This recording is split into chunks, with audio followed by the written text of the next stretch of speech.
Hey, here we are. We're back here in the kitchen. Daft Boomer with you from Central Connecticut, the heart of Connecticut, Portland. And we hope you're having a great Labor Day holiday weekend wherever you are. You know, we've lost some giants here just a couple of weeks ago. You probably heard. You may know. The old timers out there know. Not so much the younger people, but the old timers out there knows we lost the other Everly brother. Yes, there's an Everly Brothers reunion going on in heaven right now because we lost Don Everly a couple of weeks ago. He was 84 years old. He was actually the older one. The younger brother there, Everly brother, Phil Everly, we lost him back in 2014, I think it was, maybe.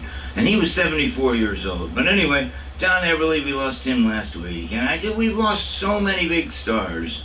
But, 84, that's a great life for him. And they were a part of the very early years and the growth of rock and roll back in the 1950s. The latter 5 years there in that decade was when things really started to go and explode.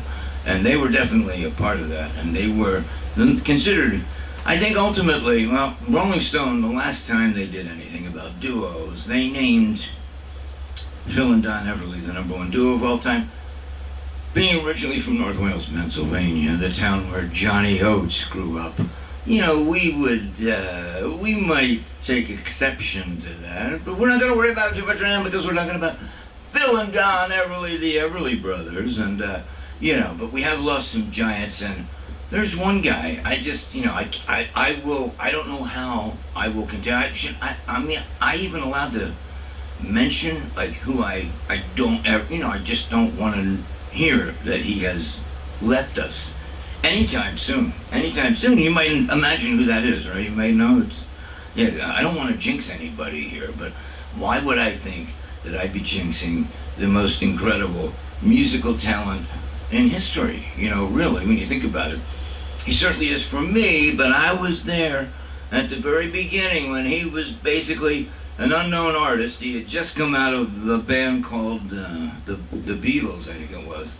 And this guy, he got off to a rough start, kind of, in the critics' eyes, but I was with him right from the very beginning, Paul McCartney. I just can't imagine what a world will be like, when Sir Paul McCartney finally joins his songwriting partner, John Lennon. And can you imagine headlines around, do they still have headlines? I think they do. Headlines around the globe, every major newspaper around the globe the day after. What can you imagine what the headlines are going to be? It's going to be, Paul is dead. And down in parentheses, it's going to be, no, really, this time. Right? And that's, man, the world is just going to be it's going to be a different place.